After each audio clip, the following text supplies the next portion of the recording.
Olá, eu sou Cami Soares. Olá, eu sou Giovana Amaral. Olá, eu sou Henrique Henkin. E esse é mais um episódio do Vidas e Cenas. Um podcast para refletir sobre a vida, os vínculos e mergulhar nos dramas do cotidiano. E as cenas de hoje são... Ah, mas homem é assim mesmo, age por impulso e acaba traindo.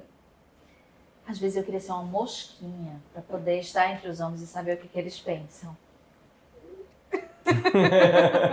E hoje, gente, muito especial. Estamos aqui com o nosso primeiro convidado homem. Tá vendo? A gente vem falando muito sobre relações de gênero, sabe, Henrique? E a gente considera que é muito importante trazer, né, os homens também para essa conversa e trazer isso para o nosso público. Gente, então esse é o Henrique Henkin, né, psicólogo clínico, psicodramatista, e veio hoje aqui para conversar um pouquinho com a gente sobre essas cenas, sobre, enfim. O que é essa traição toda aí, né? Bem-vindo, Henrique, obrigada, viu, por você estar aqui com a gente. Então conta pra gente um pouquinho, como é que tem sido o seu trabalho, quem é você, só pra gente se aquecendo. Ah, perfeito. Bem, eu sou psicodramatista, né? Eu entrei pro psicodrama muito ligado ao Jung, né? Por causa do mitodrama em si, então acabou me direcionando muito por esse caminho. Então todo esse viés do psicodrama, do mitodrama, do Jung, eles dialogam muito. Então, durante esse processo, eu sempre trabalhei muito com mitos, com histórias, né, com contos, com essa construção do elemento simbólico e imaginário dentro dos aspectos, né, da psicologia, né, da nossa construção, nossa autoconsciência, para poder levar para o real. Né? Então a gente tem muito esse diálogo entre o simbólico, imaginário e o real. A gente acabou de gravar um episódio sobre cenas no psicodrama, então a gente contou um pouco sobre isso, né? Como é que isso acontece no palco. Perfeito. E, né, eu venho trabalhando muito, nos últimos anos eu tenho trabalhado muito com grupos de homens, né? Tanto no campo mais concreto, real, assim, do psicodrama, nessa questão do vamos vivenciar as nossas cenas do cotidiano, como também no campo, né? A gente estava conversando agora há pouco sobre o RPG, né? Que é esse olhar mais simbólico para a vida, né? Então, como que eu pego as minhas vivências internas, como os meus dramas do cotidiano, e trago para a minha imaginação, a construção dos personagens internos, e assim eu posso lutar contra esses personagens, né, esses vilões do trânsito, da vida cotidiana, do trabalho, mas enquanto, né, dragões, orcs, monstros e... Talvez você pudesse falar o que é RPG, né? Porque eu não sei se todo mundo que está ouvindo o RPG, Role Playing Game, jogo de interpretação de papéis. Tá apareceu muito ultimamente naquela série Stranger Things. Isso que eu ia perguntar, né? Do Stranger Things é Role Playing, né? Exato. É basicamente aquilo, né? Então, tem vários sistemas, várias formas de jogar. E, ultimamente, tem se falado muito sobre isso nesse aspecto terapêutico. Tem muitas linhas que vêm trabalhando, psicólogos que têm trabalhado muito com RPG como forma terapêutica. E eu tenho utilizado o RPG, né, também a partir desse olhar mitodramático. Então... E, né, falando sobre essa temática que você trouxe, dessa questão da traição, é uma das possibilidades, né, de a gente poder trabalhar. O que é? Quais são esses vilões? Quais são esses monstros, né, que podem aparecer na minha vida, como, por exemplo, a traição, né? E como que é isso na perspectiva dos homens, Henrique? Perfeito, legal. Falar sobre os homens é falar sobre uma grande pluralidade, né? Mas... E acho até interessante você dizer isso, né? Porque eu acho que nós mulheres, a gente acaba reduzindo, né? Sim. A gente acaba trabalhando assim. O homem é desse jeito. Mas é verdade, gente. A gente acaba, né, Henrique? Não sei como é que é sentir isso do outro lado, né? Mas eu acho que socialmente a gente tem uma história aí, né? Nas questões de gênero e a mulher, né? Toda a questão do patriarcado e a mulher... Né, nesse lugar aí de ser vitimizada, de ser menosprezada, muitas vezes, que infelizmente ainda acontece hoje em dia, né? E isso acaba levando a gente, né, a repetir, né, frases e crenças e tal, algumas delas que se concretizam, mas que traz um grande risco também, que é reduzir, né? Perfeito. Reduzir todos os homens a essa realidade que é colocada pra gente historicamente, né? Sim. Eu já tô entrando em outra coisa, né? Não, mas eu acho que é um ponto bem importante que você está trazendo, até para a gente poder compreender essa dialética da evolução das relações, né? Porque se não existe um questionamento, né, quando você traz, às vezes a gente acaba se tornando reducionista porque a gente fala só desse jeito. Mas, ao mesmo tempo, se não houver uma pressão de um lado, não tem o desenvolvimento do outro lado, né? Então a relação permanece. A dialética da relação, ela vai funcionando desse jeito. Existe um desconforto, existe um extremismo de um lado, para que do outro lado comece a ter uma compensação. E daí a gente possa desenvolver as relações, né, entre homens e mulheres, em geral, assim, elas precisam evoluir, né? Não dá para ficar. E eu sinto assim, cada vez mais tem evoluído, né? Eu vejo a nova geração, até as crianças em si, os meninos, né? Olhando muito mais para esse campo do masculino, se mostrando muito mais sensíveis, mais empáticos, né? Mas é um caminho, né? Então... isso que você está falando, Henrique, eu até já conversei com a Cami sobre isso, de que eu vejo que essa nova geração, ela já vai trazendo comportamentos que diferem do que a gente vê dos nossos pais, dos nossos avós. Sim. Então, isso realmente tem algum dado que mostra ou é mesmo pela experiência? Como que é mensurável isso? Porque eu sempre falo isso, mas eu nunca pesquisei assim, algo específico. Eu não saberia te dizer. Eu já vi algumas pesquisas falando sobre isso, mas eu nunca me aprofundei nessa parte específica da relação. Mas está acontecendo. Mas sim, eu percebo assim, claramente, a partir da vivência, assim, da minha relação com homens né, os meus pais, tios de outras gerações, os homens da minha geração e os das novas gerações. Existe um abismo gigantesco da forma como os homens olham o mundo, né? Se relacionam com o mundo. É mesmo? Sim, eu vejo assim, eu atendo muitos adolescentes, meninos adolescentes.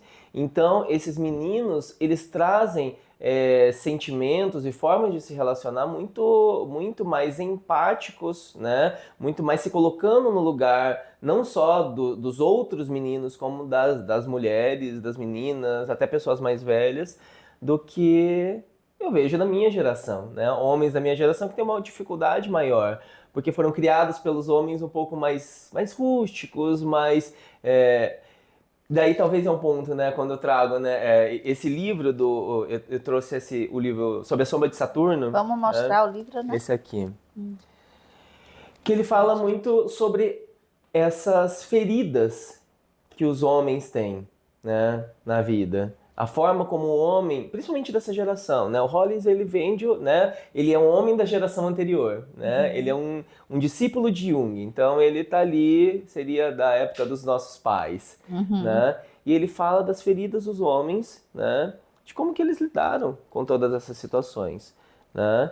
E como que ainda hoje, simbolicamente, isso traz um peso muito grande nas relações. Quando você fala, por exemplo, sobre essa questão do social, isso é importante a gente colocar, porque o social, ele não só, esse discurso machista, né, ele não oprime só a mulher, ele oprime o homem também. Porque o homem, ele também tem que seguir normas para a manutenção desse sistema. Então, ele não pode sentir, ele não pode demonstrar, ele não pode ser acolhido, não só por mulheres, como por outros homens também. Então, isso também carrega um peso da solidão, porque o sistema tem essa manutenção. Solidão e conflito, né, Henrique? Porque você está ouvindo agora e eu nunca mais eu tinha falado do Pedro, né? Mas eu vou falar do Pedro hoje aqui. Então, o Pedro fez 12 anos agora, né? E eu vejo claramente esse conflito e essa briga dentro dele, né? Até porque ele tem os dois modelos, né? E ele tem uma mãe que traz o tempo inteiro para reflexão, para ele pensar de que forma que ele está tratando, né? A mim, as outras mulheres, as coleguinhas, como ele está lidando com os outros homens, qual o preço que ele está disposto a pagar para pertencer. a determinados grupos, né? O que ele paga quando ele faz determinadas coisas para seguir certos modelos de masculinidade. E eu vejo que eu fico até feliz de te ouvir que você acha que está mudando, porque assim, às vezes eu fico desesperada. Como não? Desesperada, porque ele chega com coisas em casa, assim, da escola, né, do ambiente, assim, do convívio com os outros garotos, que eu penso assim, gente do céu, eu não imaginei que ia ser tão difícil para mim e que ele ia passar por tantos conflitos, assim, desse jeito, né? E é complicado para mim como mãe de menino também, porque, assim, você precisa se manter ali no modelo, na chamada para reflexão, para pensar causa e consequência, para trazer até um pouco essa coisa histórico, né, social e que está colocada. Mas eu confesso a você que às vezes eu me sinto nadando contra a maré, não é fácil. E é mesmo. É um nadar contra a maré. Porque o sistema ele vai nos empurrando para esse caminho. Mas quando a gente olha para essa questão, né, das relações, inclusive a força que as mulheres têm assumido nesse papel, isso fortalece também a possibilidade que os homens mais jovens, e até os mais velhos, né, no caso, a gente espera que sim, mas tem uma certa conserva um pouco mais rígida, que os homens mais novos eles possam ver o mundo de uma forma mais sensível e se permitam viver.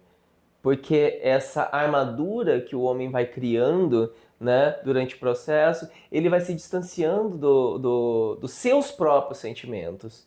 E quando ele se distancia de si mesmo, ele acaba, né, a gente volta para o campo, né, da traição, das feridas, né. Você podia falar um pouquinho mais sobre isso, né, sobre a armadura e ele se distanciar de si, isso acabar, né, eu acho que isso é bem interessante. Sim.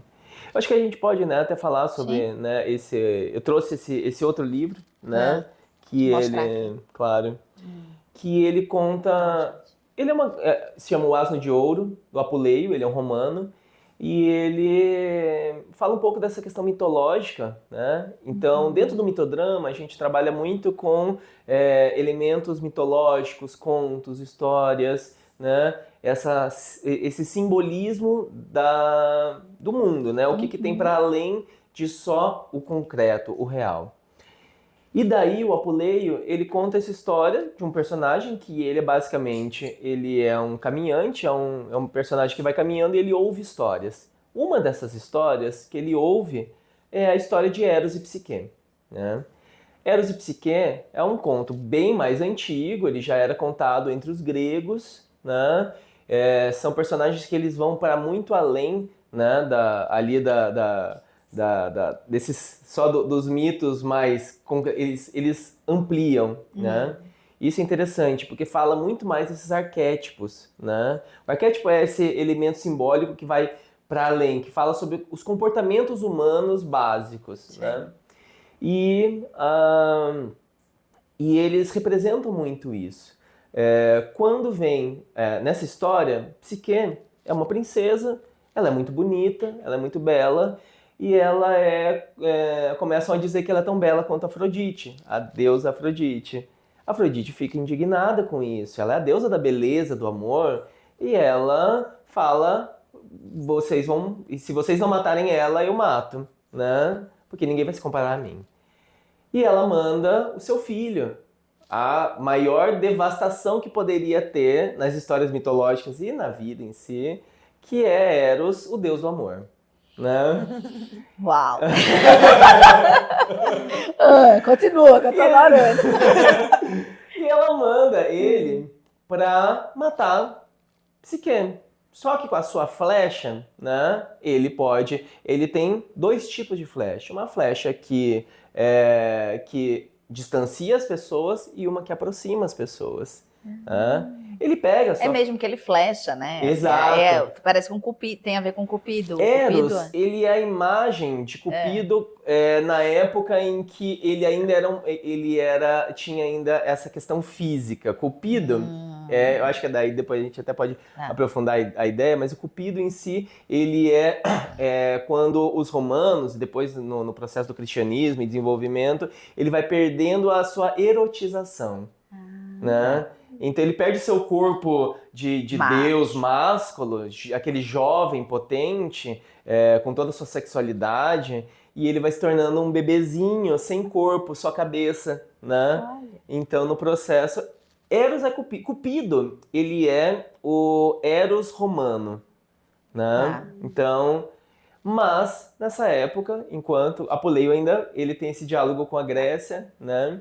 E ele coloca esse Eros que chega, vai Que tem esses dois tipos de flecha. Você que estava tem nesse esses dois ponto tipos da de história. flecha. E ele vai acertar ela com o da aproximação, do amor que aproxima. No momento que ele vai acertar, para que ela vai, para ela se matar, ela vai acabar com a vida dela.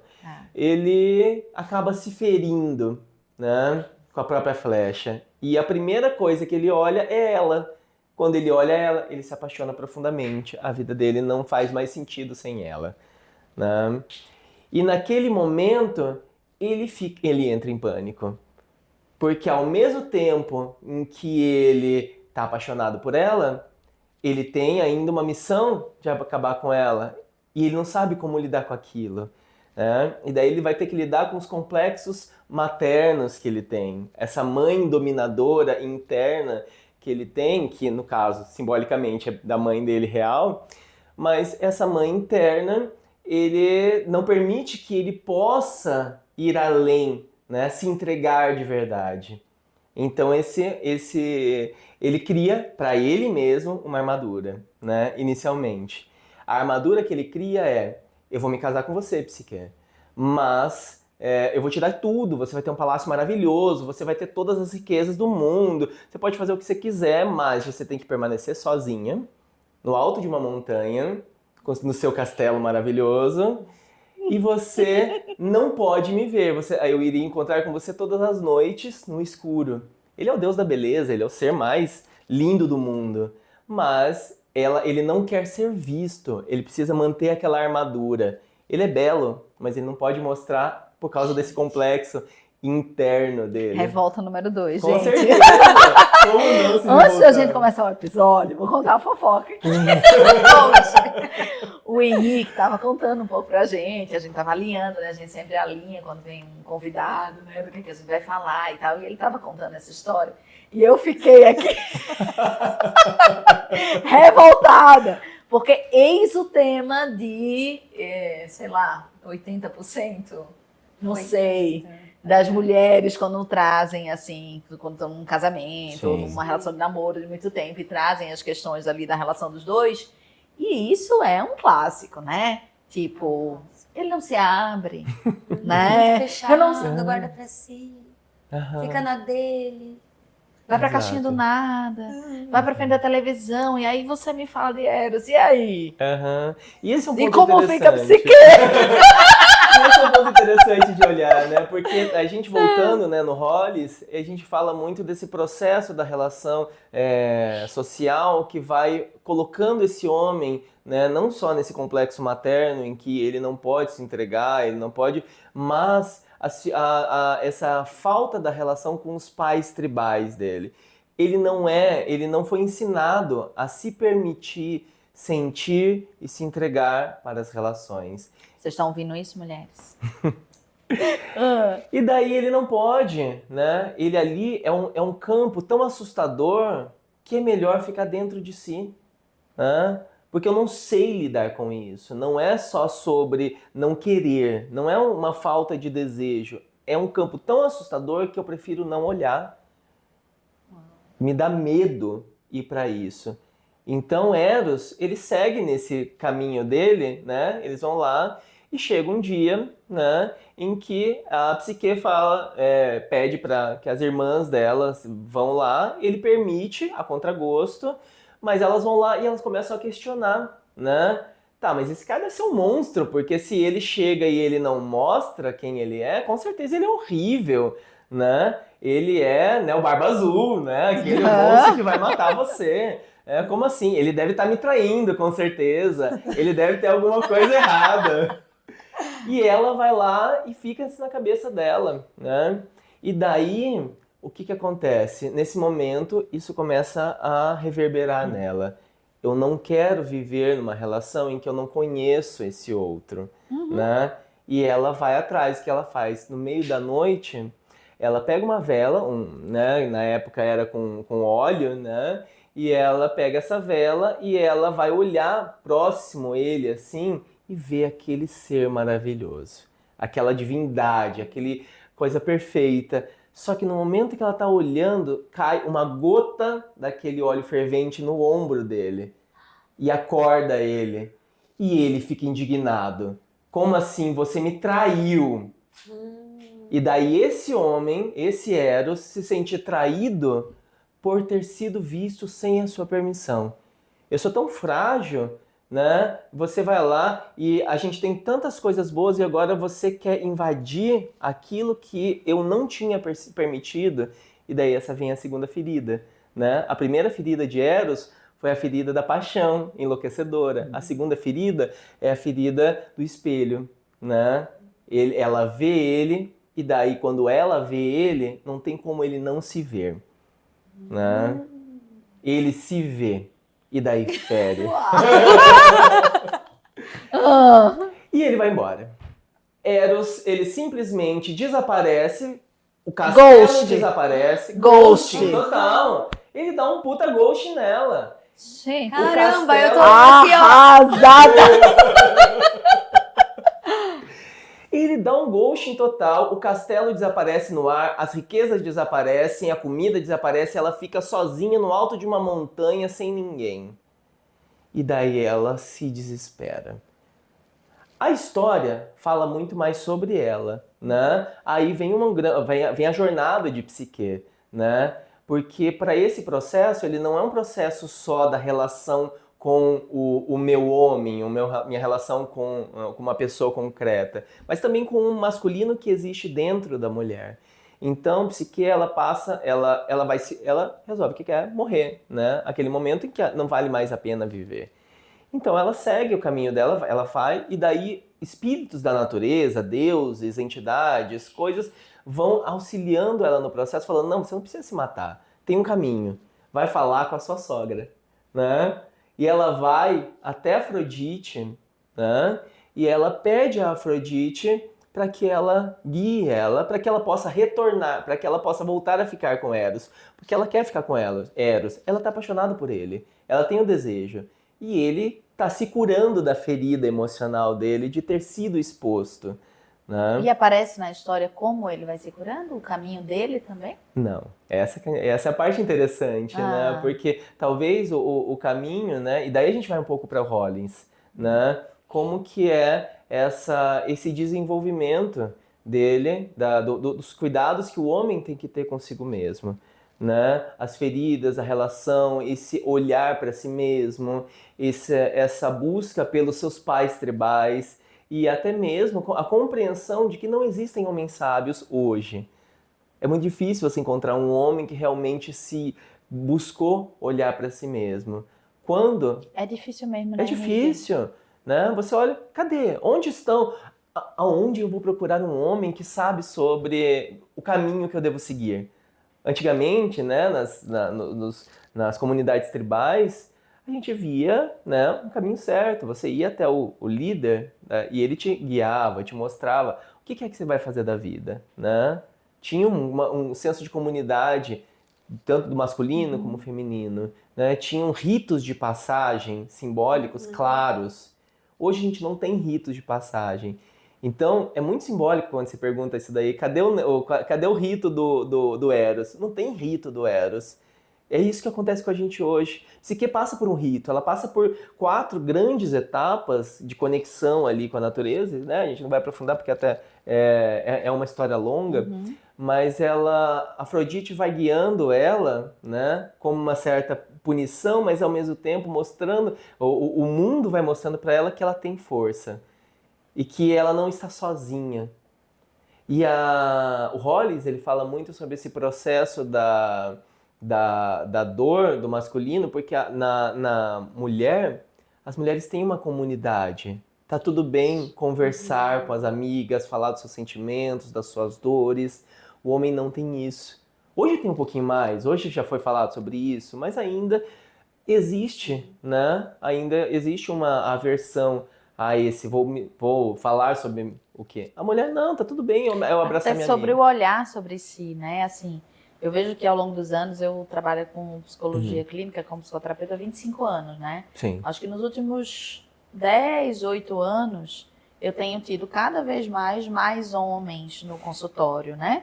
Se disponibilizando, mas sempre motivado pelas mulheres, né? São elas que acabam empurrando por uma condição ou outra que eles venham fazer psicoterapia, né? Sim. E ali sempre tem uma certa dificuldade ali no início, e é interessante ouvir, né? Porque você fala assim, não tem repertório mesmo, Não né? tem, Não tem repertório, mas eu vejo que vem crescendo. Mas ainda é muito pouco, né? Assim, muito pouco pro meu desejo que fosse mais rápido, tá aí? Inclusive, porque se fosse mais rápido, eu não teria tanta dificuldade com o Pedro em algumas situações, né? Sim. Mas eu percebo isso na minha clínica, eu não sei como é que você vê isso. Olha, na minha clínica eu percebo que assim, eu comecei com uma grande... A maioria era de mulheres, realmente, mas durante o processo, hoje, eu diria que eu tenho uns 70% de homens e 30% de mulheres nos meus atendimentos. Talvez até pelo fato dessa identificação com o masculino, né, facilita. Né? Mas a minha maioria das pessoas são com homens. Eu vejo que isso tem aumentado muito, né? Durante o processo ali, né, até para finalizar essa questão da psique, ela passa por todo o processo e ela chega na última etapa e ela precisa ir para o inferno e pegar o creme de beleza de Perséfone, a rainha do inferno, para levar a Afrodite, né? Quando ela chega, né, a Perséfone fala, você não pode pegar esse creme que é só para deusas, tá? Você é humana, você não pode passar, né? Só que no meio do caminho ela fala, mas eu quero muito voltar a ficar com Eros. Eu vou passar esse creme porque eu quero ficar tão bela quanto a Afrodite de verdade, né? Eu não quero olhar para minha humanidade, né? No momento que ela passa, ela vira pedra, ela morre, né? No momento em que Eros percebe, e ele já está se curando, ele está quase no fim do processo da cura dele, ele já se percebeu, ele já sentiu, ele já falou, tá tudo bem eu me entregar para esta mulher, né? Ele descobre que ela morreu. Vou me ajeitar de novo. Ele pede a Zeus, né, que é o pai dele, né, mas também é o rei dos deuses, que permita com que ela volte à vida, que ela se transforme numa divindade. E Zeus permite, ele vai ao inferno, acolhe Psique, e quando ele sai de lá, os dois juntos, né, eles saem, ela já como uma deusa. Eros, o amor, né, e Psique, a nossa alma. Né? Então o amor e a alma caminham juntos, né, nesse processo. Mas ambos precisaram passar por esse processo de autoconhecimento. E daí quando você traz essa questão da ferida, né, dos homens, né, e tudo mais, essa é a terceira grande ferida que o homem passa para poder se conhecer e até crescer e se desenvolver, que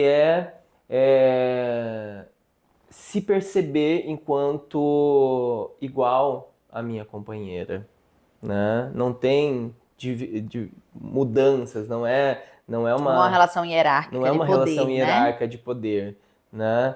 Não é ela mais poderosa como a figura dessa mãe devastadora que às vezes o homem vai projetar, né, na sua companheira, não só devastadora como acolhedora, a minha companheira, ou ela né, ela manda em mim, eu vejo muito esse discurso, né, os caras, não, a minha esposa que manda na casa, né, ou o contrário, né, que é a mãe essa mãe que tem que acolher, que tem que fazer tudo pelo cara, né. Então, nesse processo, quando ele se desidentifica da ideia da mãe e ele aceita ela enquanto igual a ele, aí ela pode se elevar ao Olimpo e se tornar uma divindade, simbolicamente, é ele dizendo, nós somos iguais. E agora a gente pode se relacionar de verdade. Eu tenho a minha ferida, você me feriu, né? Mas eu precisava dessa ferida para poder sair desse meu movimento egocêntrico, pueril, né? o filhinho da mamãe, né? Tem uma cena que é incrível ali no começo da história, que é quando Afrodite vai mandar ele atacar, ela dá vários beijos enlouquecidos no rosto dele, assim, vai lá, meu filho amoroso,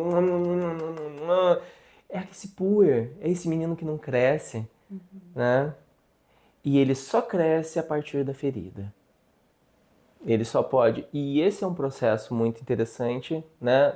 Desse caminho da relação entre o homem e a mulher, né? E daí, né? Generalizando agora, né? De jeito, mas não é. Né?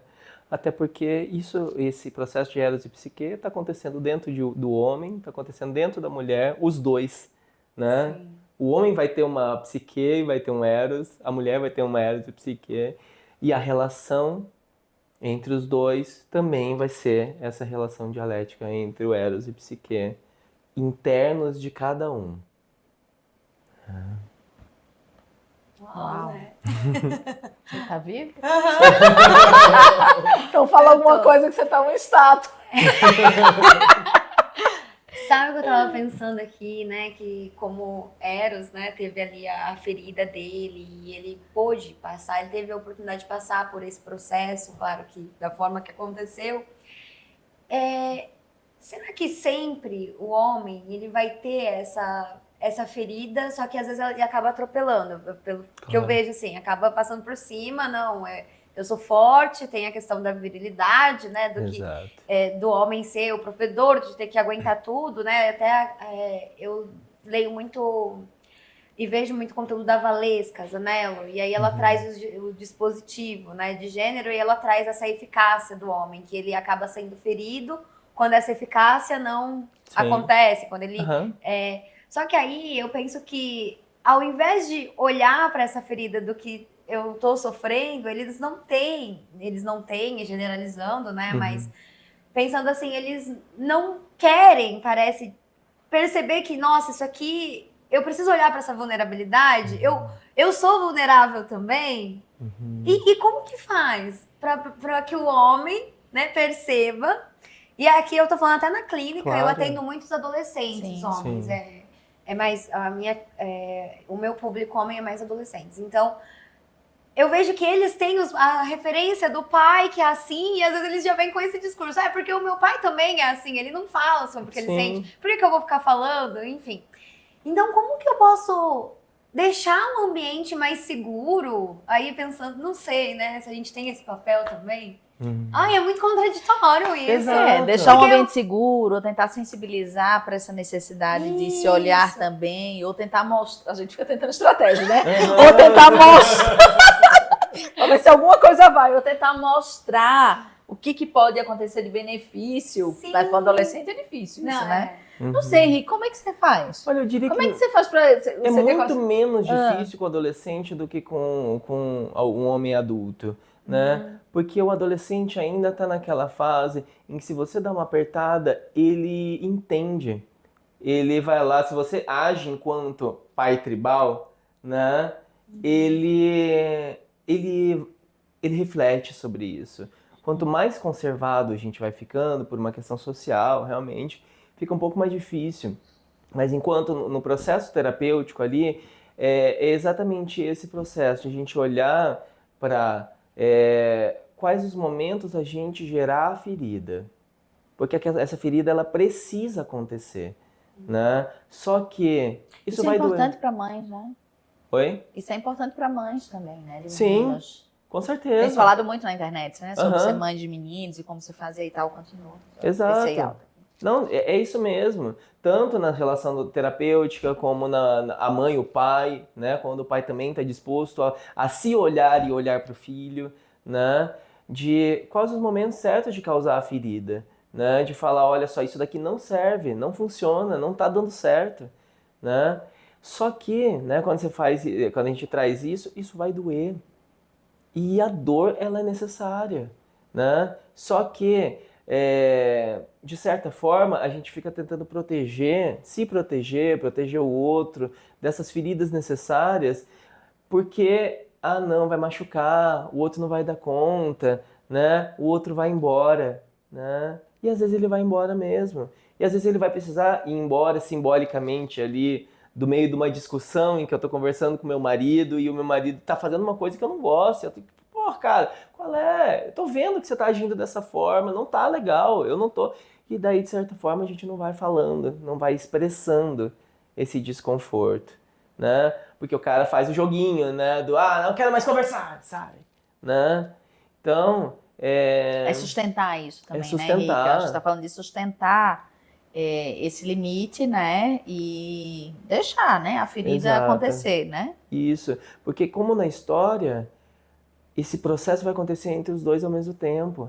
Os dois estão curando as suas próprias feridas ao mesmo tempo. No momento em que ele sai, porque ele tomou um espelho na cara e daí ele precisa refletir sobre os erros dele, a companheira também vai precisar pensar sobre os erros dela, sobre o que é que está faltando nela ali no processo, e às vezes vai ser inclusive a dureza, né? E o acolhimento, né? O primeiro dos caminhos, o primeiro dos processos de psique é separar os grãos, né? Então, dentro do nosso processo de desenvolvimento, e até olhando para enquanto a mulher ali nesse processo, né? Na relação, enquanto ele está curando a ferida egóica dele, né? Da ferida, quando ela mostra, evidencia quem ele é, ela vai fazer os processos dela e ela começa com esse separar os grãos. Quais são as questões que são relevantes mesmo? O que é meu? O que é do outro? Né? Quais são os problemas reais? Vamos botar as cartas na mesa e ver assim, isso tudo é problema dele? Ele realmente é tão ruim assim? Né? Eu tenho visto alguns vídeos assim, são memes assim da internet assim, que mostram assim, a mulher ela pega assim uma bagunça do cara, ela chega assim e fala, vou brigar com ele, daí ela se lembra das inúmeras formas como os homens estão sendo hoje em dia. E daí ela fala, talvez ele não é tão ruim assim, né? Aí ela vai lá e guarda o que ele tinha.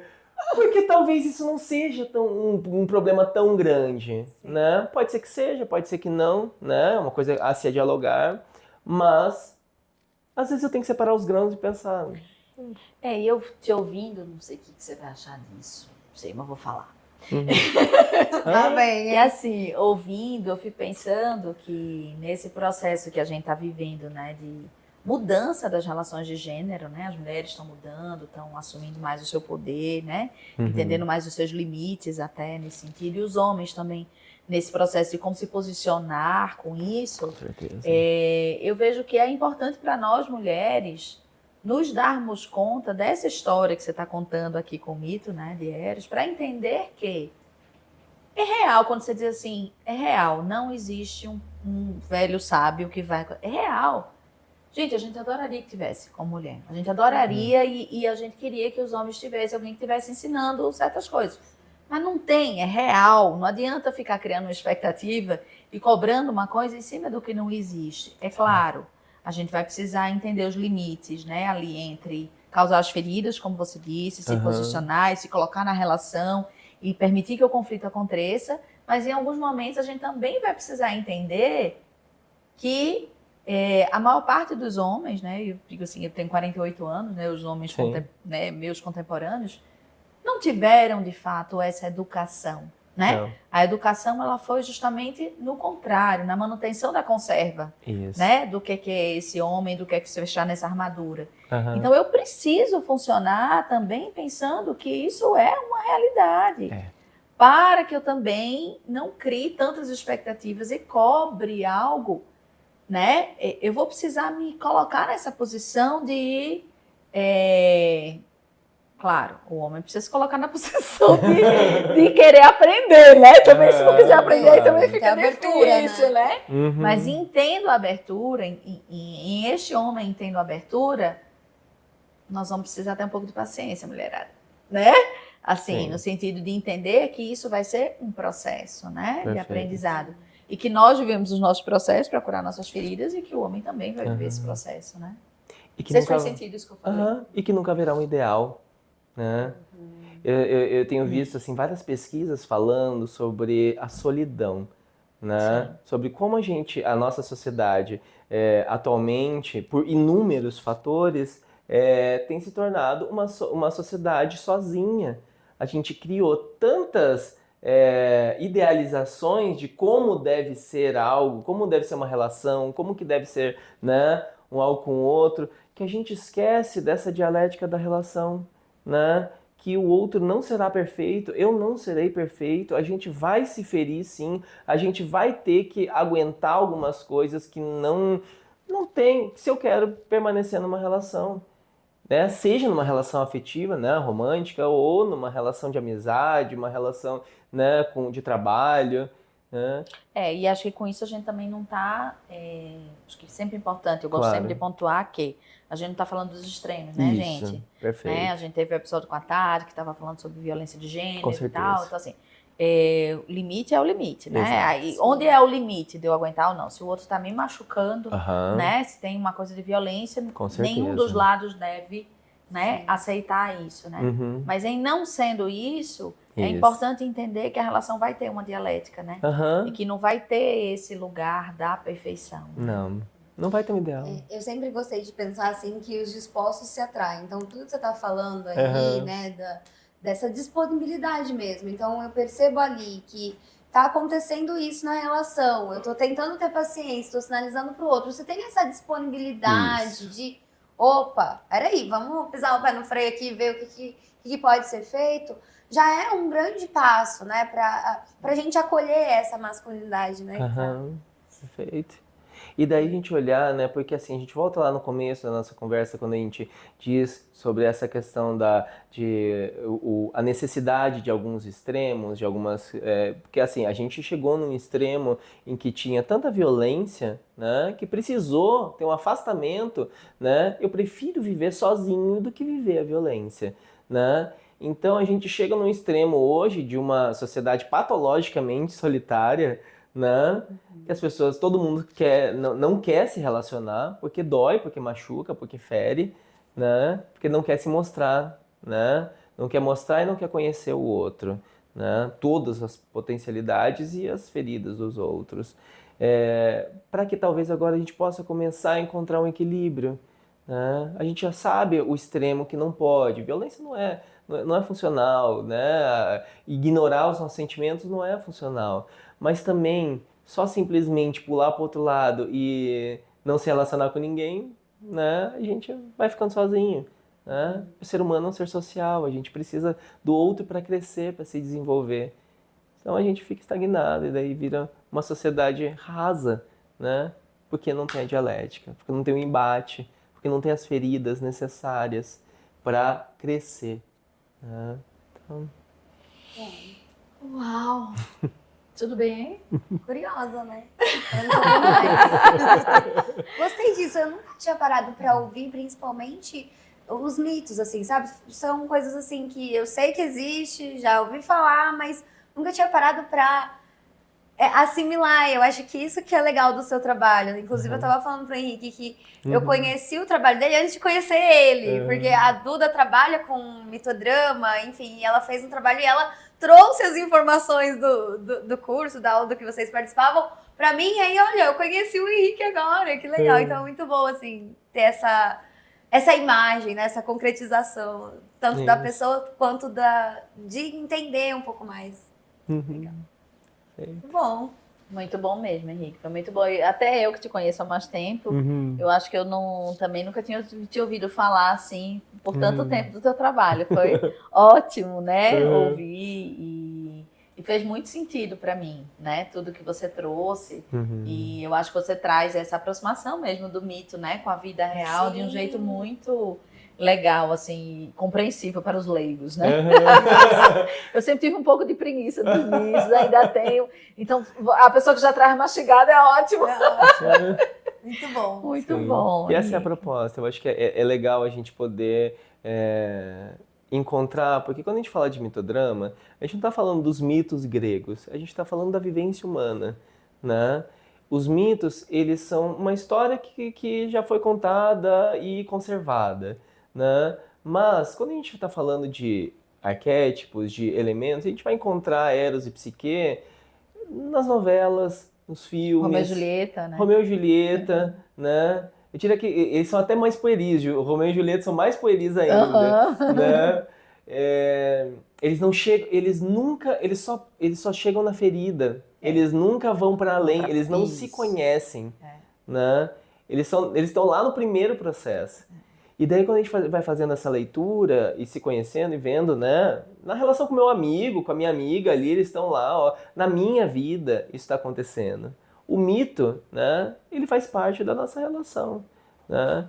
Então, quando a gente estuda o mito, a gente vai para a essência, mas a gente vai encontrar isso em qualquer lugar.